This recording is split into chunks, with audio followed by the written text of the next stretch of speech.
नमस्कार दोस्तों, आइए यूपीएससी जीएस पेपर 1 में जो हिस्ट्री का प्रश्न आता है उसको लिखने का प्रयास करते हैं।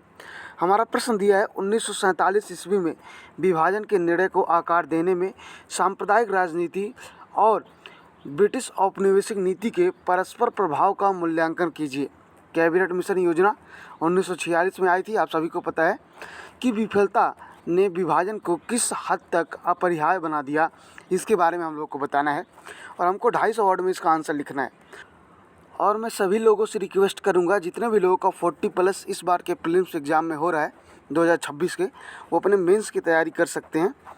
आप अपने उत्तर की शुरुआत ऐसे कर सकते हैं कि 1857 के स्वतंत्रता संग्राम में भारत की एकता को साम्राज्य के विरुद्ध एक खतरे के रूप में प्रस्तुत किया, जिसके फलस्वरूप ब्रिटिश औपनिवेशक ने सांप्रदायिक नीतियों का सहारा लेकर इस एकता को कमज़ोर करने का प्रयास किया। अब देखिए, हम 1947 के विभाजन में सांप्रदायिक नीति व औपनिवेशिक नीति का मूल्यांकन करेंगे। प्रश्न में यही पूछा था। आप पहला पॉइंट लिख सकते हैं, सर सैयद अहमद खां जैसे बुद्धिजीवियों को उपयोग मुस्लिम जनता को लाभमंद करने में। ठीक है, सर सैयद अहमद खां क्या कहते थे कि हमको अंग्रेज़ों का साथ देना है, हमको स्वतंत्रता संग्राम में भाग नहीं लेना है, हमें अंग्रेज़ों का हितैषी बने रहना है। ठीक है। दूसरा आप लिख सकते हैं, मार्ले मिंटो सुधार 1909 में जो आया था, द्वारा सांप्रदायिक चुनाव प्रणाली की शुरुआत हुई। मुस्लिम समुदाय हेतु अलग निर्वाचन प्रणाली बनाई गई थी। ठीक है।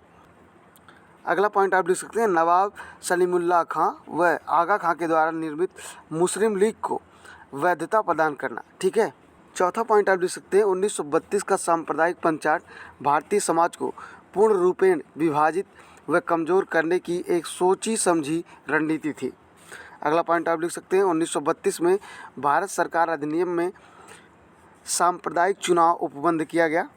ठीक है। अगला पॉइंट आप लिख सकते हैं, खिलाफत असहयोग आंदोलन में हिंदू मुस्लिम की एकता ने ब्रिटिश समाज की साम्राज्यभेदी नीतियों को तीव्रता प्रदान करी। अब प्रश्न में कैबिनेट मिशन के बारे में भी पूछा था, तो लिख देते हैं। देखिए, कैबिनेट मिशन योजना 1946 इसकी विफलता क्यों हुई। पहला पॉइंट, अलग पाकिस्तान राष्ट्र की मांग को अस्वीकार कर दिया गया, जिससे सांप्रदायिक दंगे व हिंसा में बढ़ोतरी देखने को मिली।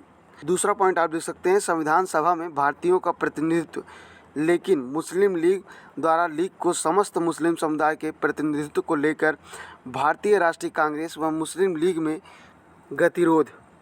तीसरा पॉइंट आप लिख सकते हैं, देशी रियासतों को स्वतंत्र रहने या किसी राज्य क्षेत्र में शामिल होने का विकल्प नेहरू जी से भारत के बाल्कनाइजेशन के रूप में उद्धृत किया।